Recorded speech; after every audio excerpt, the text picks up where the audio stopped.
a divulgação que os meninos fizeram até errado, né? Que aqui tem não é capítulo 2, né? O quê? A divulgação está no dia 14. Está no dia 14. Ah, porque ia ser mesmo, só que mudou. Fica tudo o dia, o tema e o capítulo. Não tem nada a ver.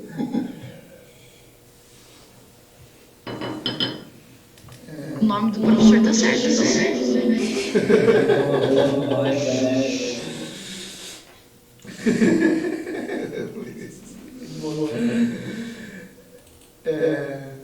Vocês dois estavam na sala? Sim, eu estava.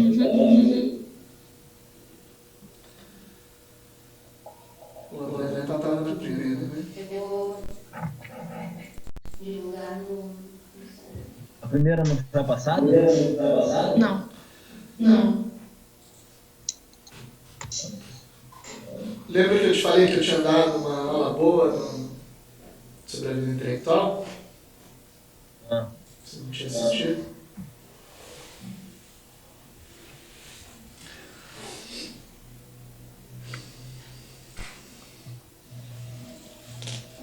Podemos começar, Nath?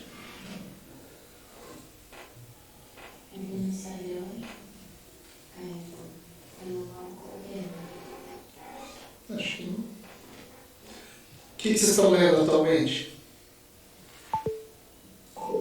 Eu tô no Mulheres que Correm com os Lobos. Eu estou lendo o livro de um amigo meu.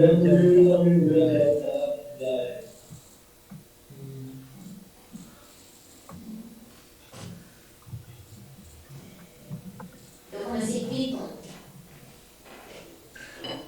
Não é a continuação daqueles, né? É a continuação daquele livro. Depois do Krypton, aí tem o Apologia, Fedon. E aí, tá legal? Eu li uma primeira vez que eu comecei a ler, eu não estava meio bem, daí eu não li. Aí depois outro dia eu continuei persistindo e curti. Bom, vamos começar então.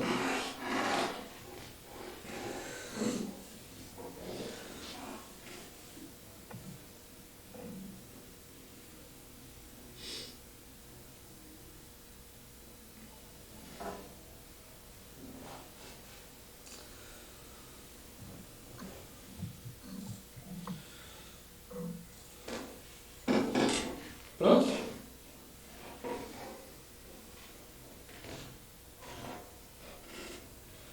Pronto? Mas eu estou fazendo no Instagram aqui. Tudo bem. Mas pode ir.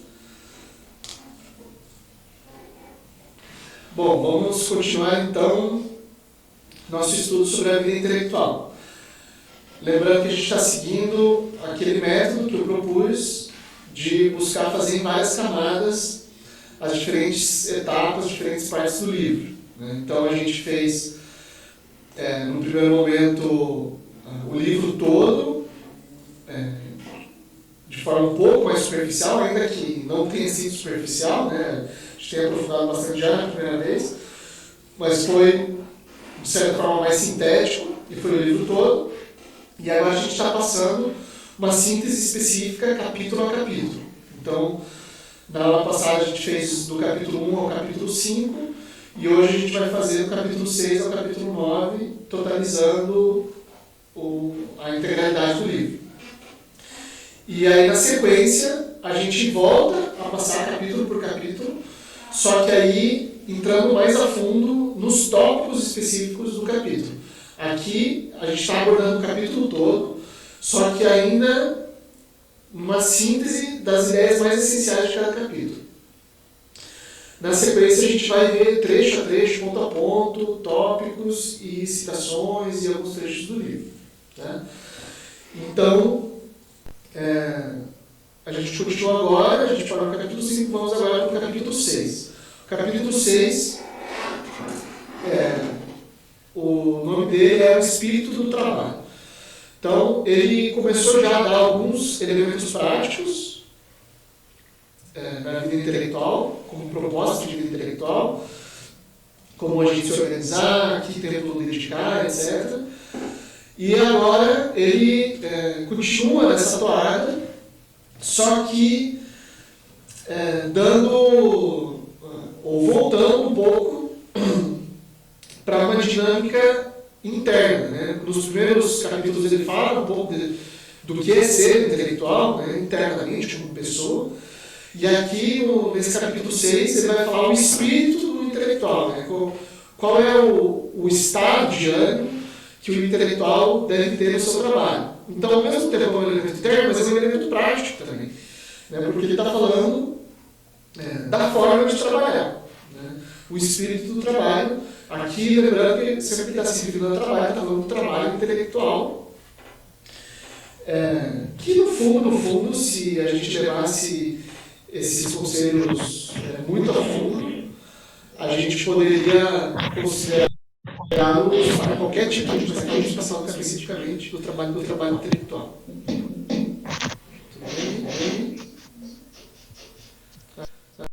Tudo bem? Então, alguém tem que desligar o microfone. Sou eu.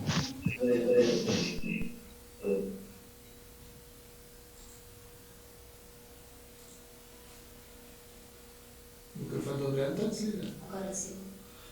Tá. Então, no capítulo 6, ele fala o seguinte: o espírito do intelectual é heróico, de conquistador, mas sempre em verdade.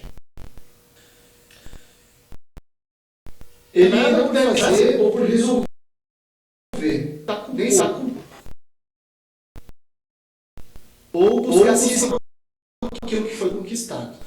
Então o objetivo do trabalho intelectual é o próprio trabalho, e não os frutos que o trabalho possa dar em termos benéficos pessoais, de conquistas, de recompensas, de glória, de status, de dinheiro, qualquer elemento desse tipo. O espírito do trabalho intelectual é de ter como objetivo a própria realização do trabalho. Então, o próprio trabalho é a consequência positiva que o intelectual está buscando na sua prática.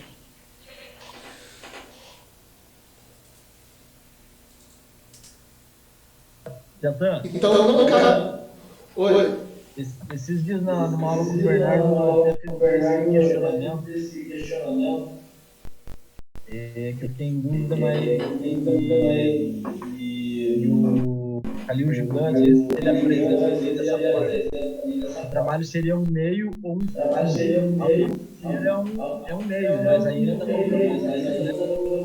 né? Sim. O trabalho, em termos filosóficos profundos, o trabalho é o fim. Né? Claro que ele também é o meio. Né? Você trabalha muitas vezes para fazer coisas, né? com uma motivação outra que vai ser a finalidade daquele trabalho. Mas isso, assim, do ponto de vista mais superficial. Né? Do ponto de vista mais profundo, o trabalho em si mesmo é o fim. Né? Principalmente o trabalho intelectual. Ou, em outras palavras, principalmente quando você está trabalhando na vocação. Né? Fazer a vocação é a própria finalidade, é a própria recompensa. Eu também, sempre vi o trabalho como um meio, mas de um tempo para cá eu comecei a ver ele como um fim. Eu fiz esse questionamento ao Bernardo, mas ele trouxe como um meio, que tipo, um meio para desenvolver certas coisas, religião, CG, etc. Mas eu também penso nele hoje um pouco. Sim. Eu acho que as duas coisas são reais, são complementares. Ele é ao mesmo tempo meio e ao mesmo tempo fim. A questão é que tem uma parte dele que é fim em si mesmo, que é, em outras palavras, se você não tivesse mais nada para fazer na vida, se você não precisasse ganhar dinheiro, não precisasse status, não precisasse nada, você continuaria trabalhando? A resposta é essa. Se você continuaria, é porque ele é o fim em si mesmo. Você não tem outro motivo para fazer a não ser o próprio trabalho. Entende? Ele se justifica por si mesmo. Principalmente quando trabalha na tua vocação.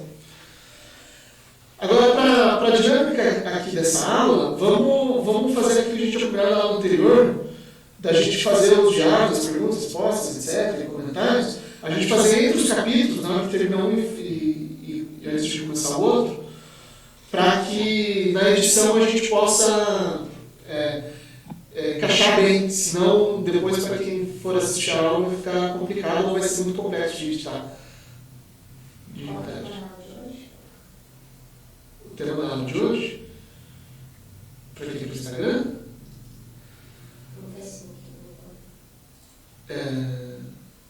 Forma. É só ver os títulos, né? O espírito do trabalho, o espírito do trabalho intelectual, formas de leitura, formas de estudo, formas de escrita, dicas de escrita e como equilibrar o trabalho intelectual com a vida pessoal. Mas se resumir do jeito que você quiser. Mas uma coisa mais legal, né, talvez, na de hoje é a parte da escrita, né? A parte da leitura e da escrita. Né? Enfim, tá bom, fazer. Tá, vamos seguir então. Beleza? Aí então assim, só que é super rico que vocês vão comentando, porque aí a gente pode. Porque, enfim, fica muito mais legal, né? Só que aí a gente tem que fazer isso entre os capítulos. Tá?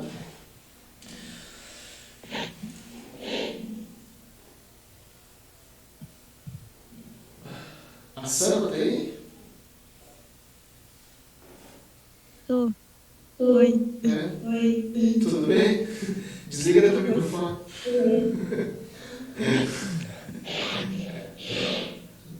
Se você tem que estar ligado, né? Se está ouvindo um barulho daí. E não desligou ainda, né? Desligou? Desligou? Tá. Então vamos seguir.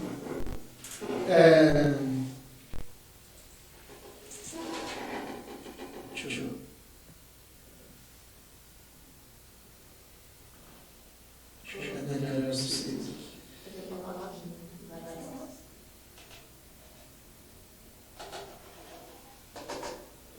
Já coloquei. Já está aí também, isso? Tá. Bom dia, Dedão. Bom dia, tudo bem? Beijo pra você. Então vamos seguir. Então, combinado é isso, tá? Por favor, perguntem, anotem, comentem, mas vamos fazer entre os capítulos. Então, seguindo. O intelectual, ele tem que se contentar com o trabalho em si e não se ater às pequenas conquistas, pequenos méritos, pequenas consequências positivas, pequenas recompensas que vêm desse trabalho que ele está tendo.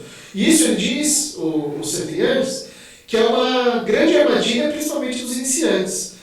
O que acontece é o seguinte, você começa a trabalhar, começa a estudar, as coisas começam a fazer uma coisa super legal. Aí, perante os seus amigos, perante a sociedade, perante um pequeno círculo social ali, você começa a aparecer um especialista naquela área. E, nossa, isso gera um conhecimento, e você fica mais acessível e tal. E aí, o que acontece? Você para de continuar estudando. Você fica nisso. Em vez de procurar se aprofundar, você fica eternamente a pessoa reconhecida como a que sabe de tal área específica. Entende?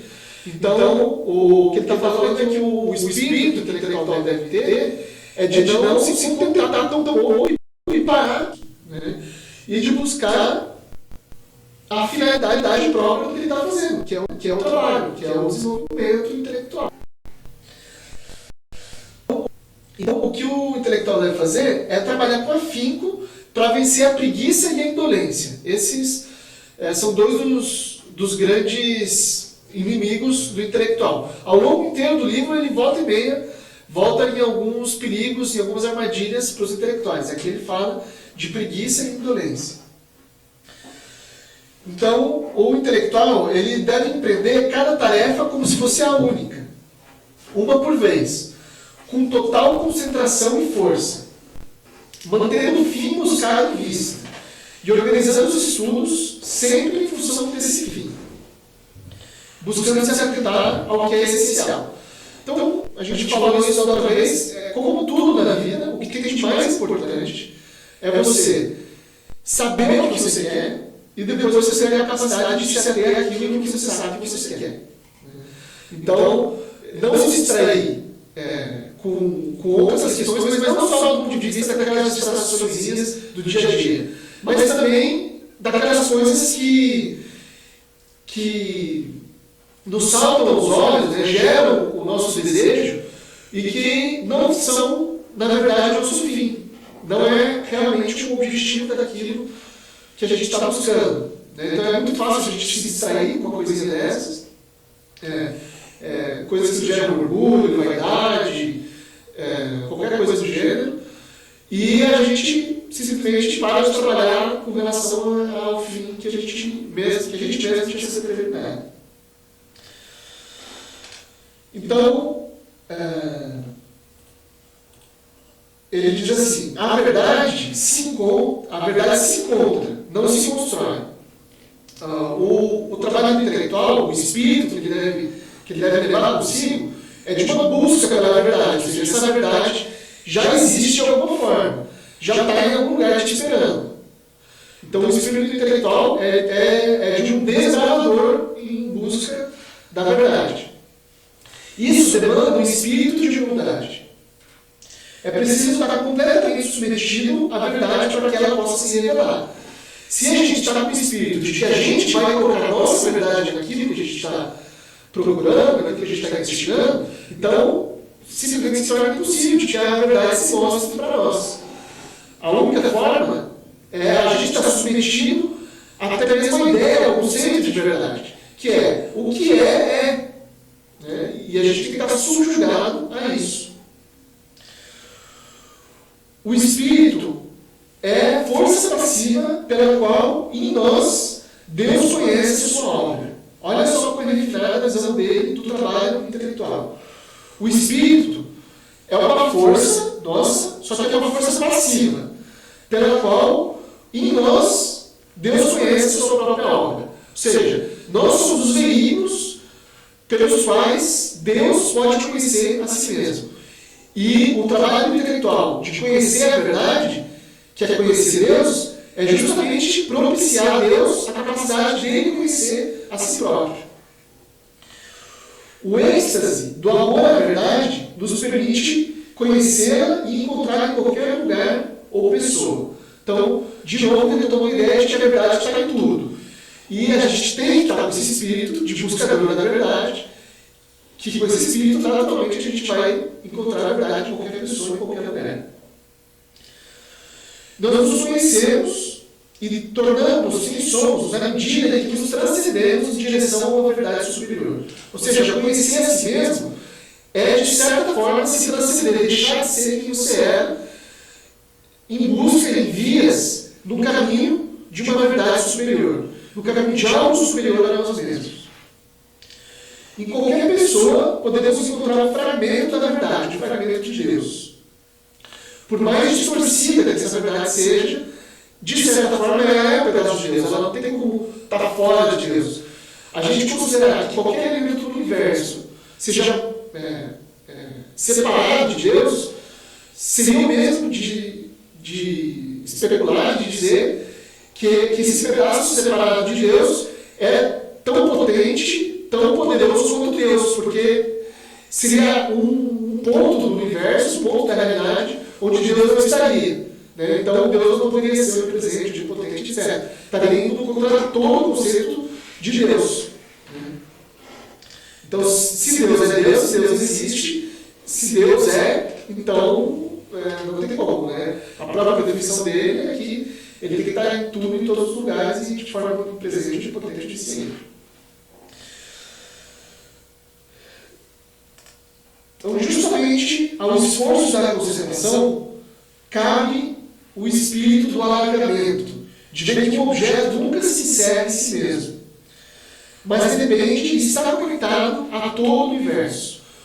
Para a gente conhecer um só objeto, para a gente conhecer uma cadeia, só uma pessoa, só uma organização, uma instituição, um país, uma cultura, a gente tem que ter presente esse espírito de alargamento, de saber que esse objeto que a gente está estudando nunca se encerra em si mesmo, e sempre se amplia, sempre se transcende para outros elementos, porque o ser do objeto é também as suas relações e a sua origem. E a gente não tem como conhecer o objeto sem saber o que seria ser e o que está em volta dele naquele instante. Então, não adianta a gente pensar que a gente vai conhecer qualquer objeto que seja, só dele ali especificamente. Entender as suas relações no tempo, no espaço, com os outros seres, é também conhecer aquele objeto. Ser gênio é ver para além do que o objeto ou o livro dizem. A verdade é una, e nosso espírito é uno. A verdade encontrada em cada especialidade é a mesma do restante do universo. Cabe-nos, portanto, estudar sempre mantendo em vista, estudar sempre mantendo a vista do todo presente. O que ele explica no livro é que a capacidade dos gênios está justamente em entender o que o livro não está dizendo, entender as entrelinhas. Tem outros pensadores que explicam também que fazer uma leitura filosófica é exatamente você compreender tudo que estava na cabeça do filósofo, do pensador, na hora que ele escreveu. Tudo que ele necessariamente tinha que saber para poder escrever aquela linha que ele está falando. E que é impossível estar escrevendo tudo e isso ao mesmo tempo, o tempo todo. Né? Então, para cada frase que ele está escrevendo, ele tem que escrever outro tratado para explicar aquela frase. Aí, para cada frase desse outro tratado, ele tem que escrever um outro tratado para você entender aquela frase por completo. Então, é simplesmente impossível. Então, quando qualquer filósofo real, que tem consistência, fala alguma coisa, ele não está falando só aquela coisa. Ele está falando muito mais. Porque ele tem uma visão integral da realidade. Ele tem uma visão integral do mundo. Então, na hora que ele diz as coisas mais simples, ele está dizendo essas coisas mais simples em função da integralidade do seu pensamento. Então, para você poder compreender a fundo o que ele está querendo dizer, você precisa relacionar aquela parte que ele está falando com a integralidade do seu pensamento. Aí você vai poder compreender a proporção e a dimensão que cada coisa tem. Às vezes ele diz uma coisa que, nossa, faz uma certeza mega definitiva. Só que, para ele mesmo, é uma coisa de pouca importância. E que se você questionar ele, ele vai estar disposto a abrir mão facilmente daquilo. Ou seja, aquilo não é o fundamento do seu pensamento. Né? Ou até mesmo ele achando verdade, para ele é uma verdade assim, um pouco relevante, pode ser, não está dentro daquilo que dá importância. Mas o gênio, né, nas palavras do Cedric, tem a capacidade de compreender tudo o que implica as pequenas certezas que cada escritor, cada pensador está falando ali na exposição dos seus autos.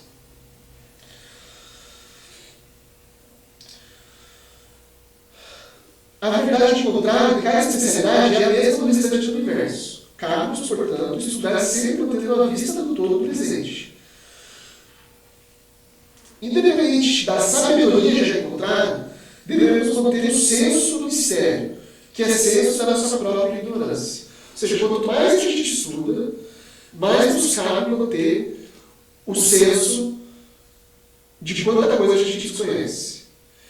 E esse é um caminho natural para qualquer pessoa que tenha tido um pouco de experiência de conhecer a si mesmo, conhecer um pouco da realidade, conhecer um pouco da história da humanidade, da história do próprio país, conhecer um pouco de diferentes culturas, conhecer a natureza humana, que estuda de psicologia, filosofia.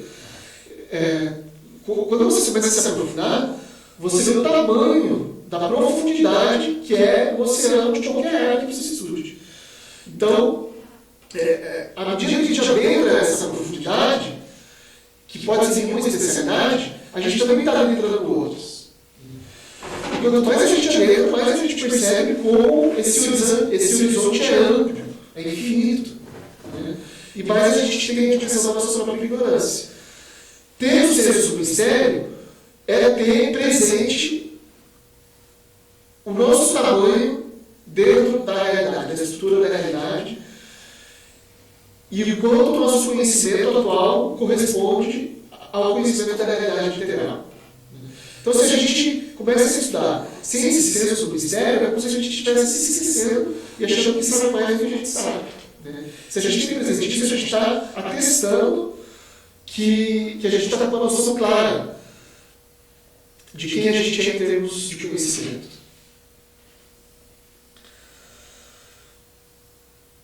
As verdades encontradas são sempre parciais e provisórias.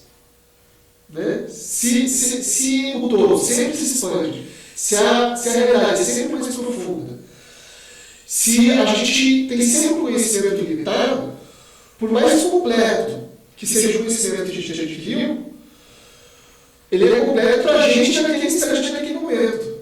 Mas dentro da estrutura total do universo, aquela visão nossa é sempre parcial, sempre limitada. A gente nunca pode achar que a gente sabe tudo sobre qualquer coisa. Que para a gente saber tudo sobre a coisa mais simples, a gente precisaria ter domínio da realidade inteira, porque tudo está conectado com ela. Na verdade é uma, o universo é um. Tudo está interligado.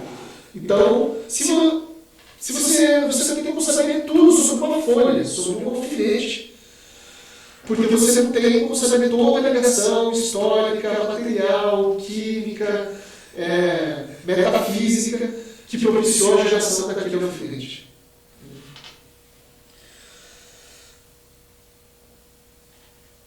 Cada objeto tem relações que transcendem e adentram o mistério da unidade dos seres, exatamente o que eu estou falando. Quem julga compreender tudo, mostra que nada compreende. Para compreender totalmente uma só coisa, precisaríamos compreender o universo inteiro. Esse é um dos grandes ensinamentos dos certeiros. Então, essa é a síntese desse capítulo 6, que é o espírito do trabalho. Então, basicamente, a gente pode, de certa forma, sintetizar aí um espírito heróico de conquista, uma abertura para novas realidades que se escondem embaixo o primeiro contato com o objeto, a natural subserviência à verdade, que denota a humildade, e o senso de mistério, que é eterno, porque a verdade é una, e cada pedacinho da verdade está interligada com todo o resto da realidade. Então a gente não tem como saber tudo sobre uma só coisa, porque a gente não tem como saber tudo sobre o universo. E temos a experiência da nossa própria ignorância, conforme a gente vai estudando mais, a gente vivifica esse senso do mistério.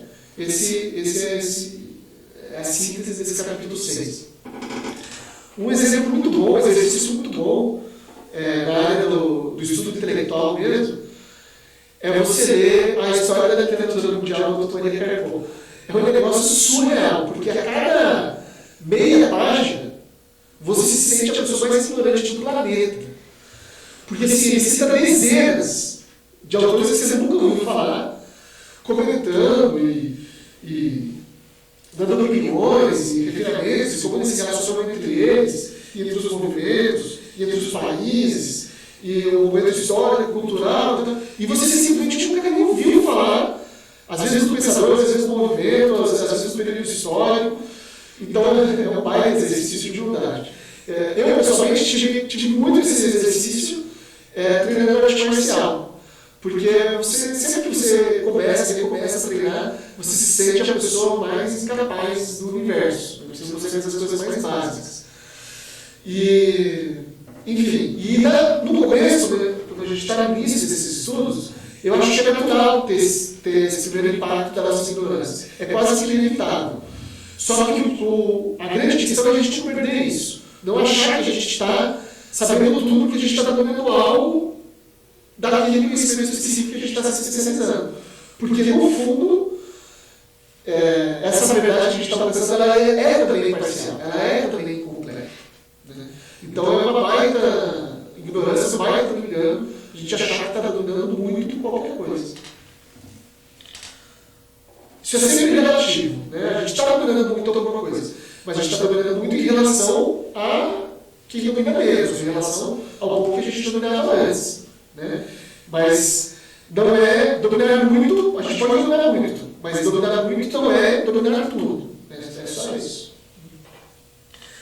Alguma pergunta, algum comentário sobre o capítulo 6, o espírito do trabalho?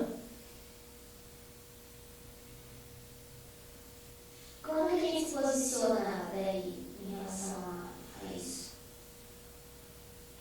Como assim? A gente não sabe tudo, às vezes a gente sabe alguma coisa, e daí como que a gente fala isso? Você fala para quem? Não precisa falar. Você precisa saber que você não sabe o que você não sabe e saber o que você sabe o que você sabe.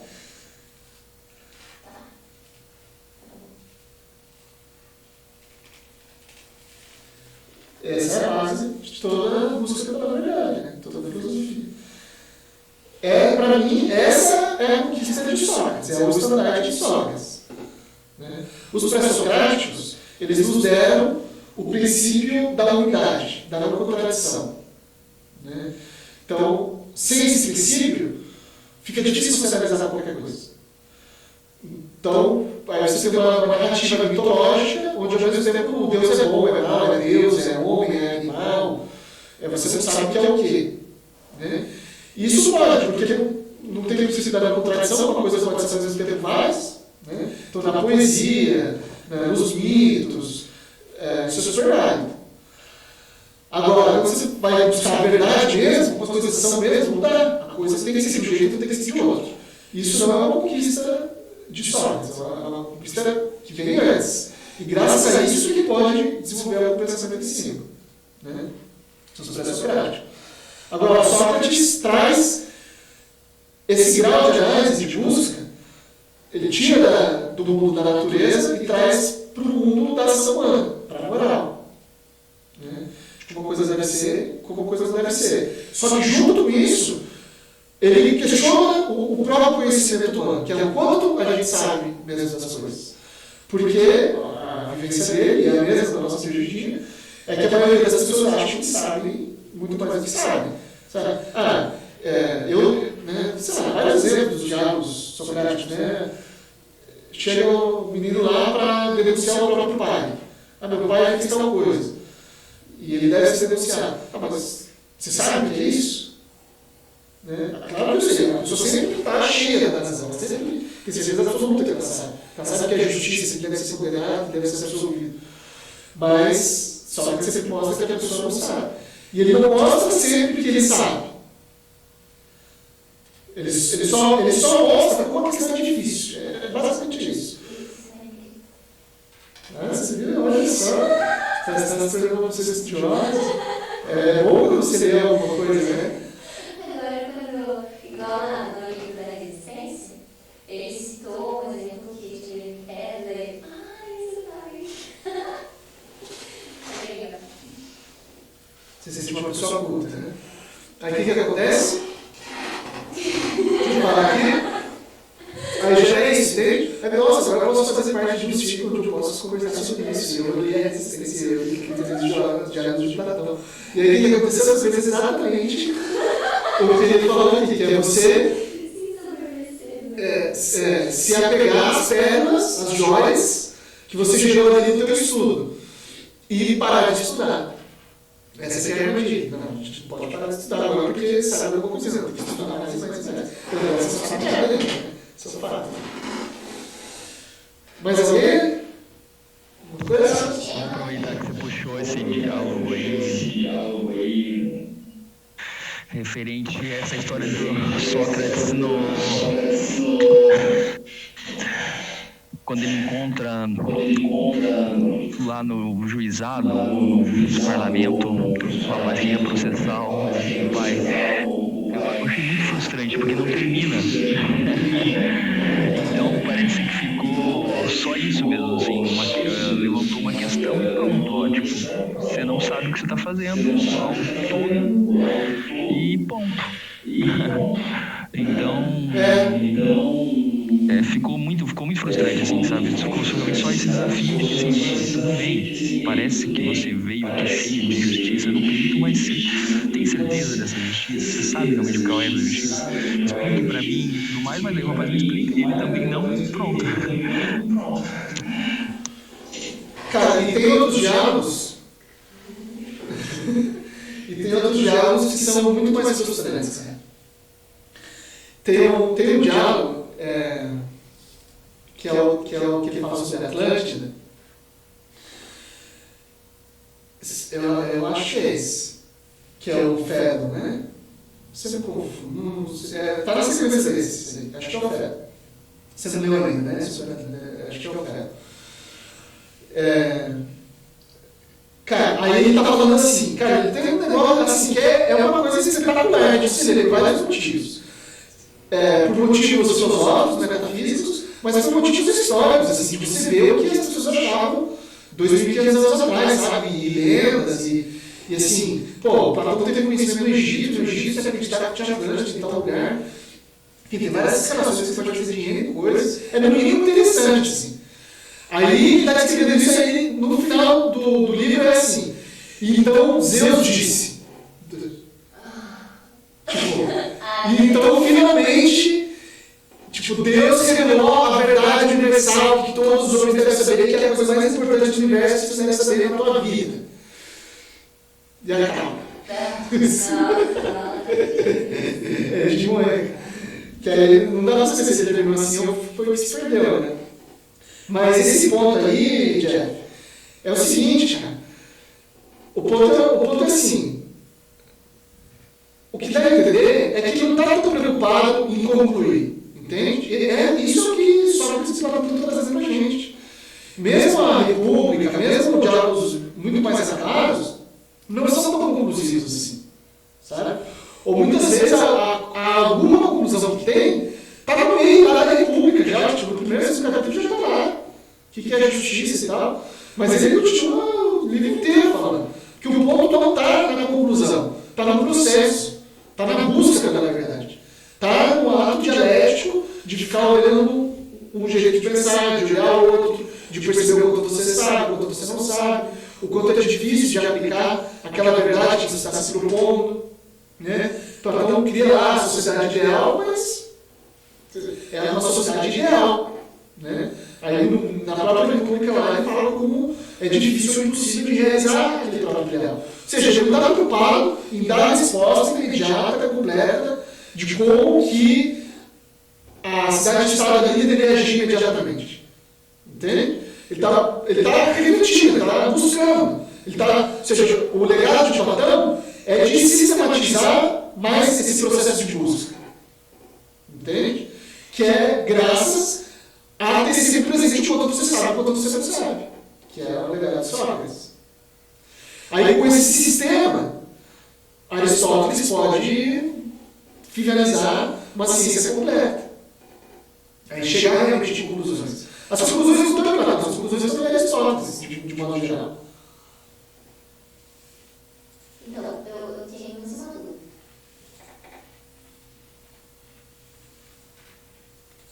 Porque essa semana, no Instituto Sócrates, aqui no meio, eles postaram esse negócio do Caivalion. E daí, colocou assim.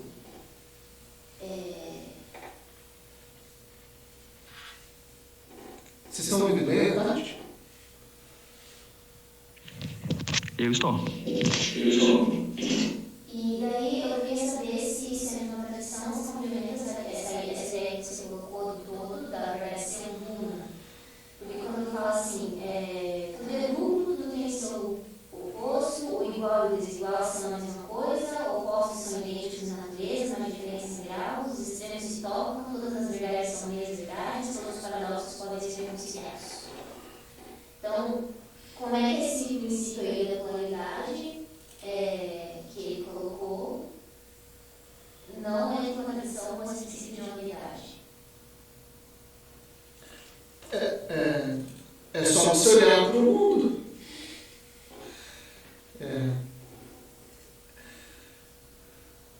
Falar que tudo é uma coisa só é outro jeito de falar Certo? Se você comparar coisas diferentes, você compara coisas diferentes que existem. Certo? Então, as coisas existem em uma mesma forma, que é existir. Correto? Então, tudo é uma mesma existência. Se existe, existiu, entrou dentro do campo da existência, do mesmo jeito que a gente. Está mesmo. Mas isso não significa dizer que as coisas que existem não têm características, por exemplo. Aristóteles dá uma dezenas de características das coisas. E uma das características é a polaridade. Aí você olha para o mundo, você vê que as coisas têm polaridade. As coisas têm negativo e positivo, tem masculino e feminino. É assim. Na verdade, os princípios do Kybalion, para mim, confirmam totalmente isso. Enfim, as doutrinas se confirmam, né? Confirma muito a doutrina oriental, do Tao e tudo mais, e confirma isso que a gente está falando aqui também. A gente convenceu?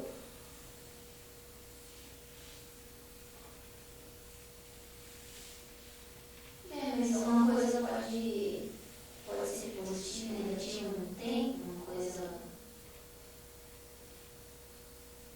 Quando eu coloco assim, nos termos às vezes me parece que como se não existisse, na verdade, polo. Como se não existisse o quê? Porque na verdade, assim, o positivo e o negativo são a mesma coisa, na verdade existe polo. Tipo assim, você dá a sensação. Como que uma coisa pode ser positiva e negativa ao mesmo tempo? Bom e mal, entendeu? Então, bom é mal. Sim. Então, Aí coloca sempre mais carinha, assim, né? Então, esse seu pensamento é perfeito para exemplificar a diferença entre o pensamento simbólico e o pensamento científico. Entende? A linguagem de Kybalion, quando você vê que você dá máximas totalmente universais, leis gerais, etc., é muito difícil ser muito específico. E, enfim, boa parte da filosofia oriental e essas leis, essas doutrinas assim, herméticas, místicas, esotéricas, elas são muito simbólicas. Entende? E aí, qual que é a característica do simbolismo? É que uma coisa pode ser várias coisas, porque é um símbolo. Entende? É que nem uma poesia. Sabe? Se entende? Eu posso dizer... o sol que habita em mim habita em você. Sim? Entende? Posso dizer, o sol nasce todos os dias. O sol nasce todos os dias. Caralho, nossa. Pô, você nasce. Muita filosofia para dizer isso.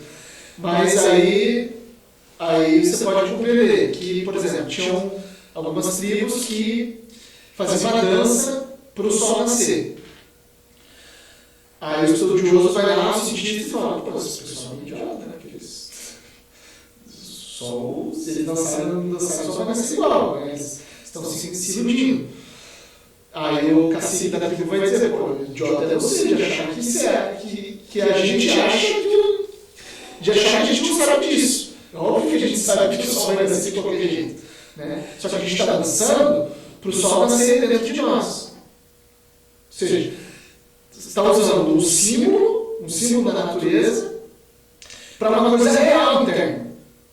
Mas que não é o sol no sentido estrito, cientificamente falando. Não é a mesma coisa especificamente. Só que você tem como nome dessa outra coisa sem uma referência externa. Você precisa de um símbolo. Né? Então, só que qual é o problema? Beleza, aí o chefe da tribo nesse caso pode dizer isso. Só que ele pode vir outro cara da mesma tribo, ou de outra tribo, ou de outra cultura, e falar exatamente a mesma coisa, querendo dizer o oposto, querendo dizer outra coisa completamente diferente. Entende? Falar, o sol nasce em mim todos os dias, ele diz a mesma coisa. Só que ele está se referindo à fúria que brota dele quando ele discute com alguém. Então ele não está falando da luz, da consciência, que vai iluminar ele, vai fazer ele ter bons pensamentos. Não, ele está falando da fúria que segue os pensamentos e a visão dele, por exemplo. E as duas coisas fazem sentido na mesma frase. Entende? Por quê? Porque ela é simbólica. Entende? Então a dificuldade toda da filosofia é justamente essa, que é o processo histórico que os pré-socráticos fizeram, depois os três necessários fizeram, só vai tratando a história, e depois a gente vem tentando fazer, que é sair da linguagem simbólica para ir para a linguagem científica. E a transição entre esses dois que é a filosofia, que é a busca por isso, uma linguagem dialética. É isso que a gente tenta fazer, aprimorar e especificar a nossa linguagem. Mas isso não significa dizer que as máximas colocadas ali, na linguagem simbólica, originalmente, são falsas, que eles estão errados. Não é que elas estão erradas, é que elas são outra linguagem. Você que está interpretando com a chave errada. Você que está tentando abrir o cadeado com a chave errada. Sacou? Ali está um ambiente simbólico que pode significar várias coisas ao mesmo tempo mesmo. E ok. Entende? Então, aí a pergunta do filósofo, beleza, não, mas você está dizendo que isso aqui é uma coisa e outra. Aí os pré-socráticos vão dizer, não tem como. Tem que ser uma coisa ou outra, exatamente o teu pensamento. O que é e o que não é, não é. Precisa de identidade, não dá para ser as duas coisas ao mesmo tempo. Então, aí começa a pergunta, tá, mas então, de que forma isso aqui é e de que forma isso aqui não é? Aí você vai entender que realmente isso aqui é e não é, mas não ao mesmo tempo, não da mesma forma, não do mesmo jeito. Aí você vai explicar em detalhes, de forma mais precisa, aí você vai entender o que está sendo dito. Em cada ponto. Só que, para você falar de coisas metafísicas, assim, universais, é muito difícil você usar a linguagem simbólica. Quase impossível. Você precisa que... Linguagem simbólica é você usar algo que você conhece do mundo para se referir a uma outra coisa, que tem algumas semelhanças e algumas diferenças com aquilo. Como é que você vai fazer isso? Como é que você vai usar uma referência do mundo para falar sobre uma coisa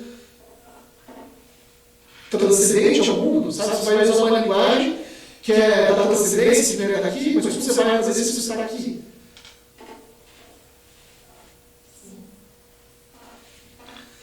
Mais alguma pergunta?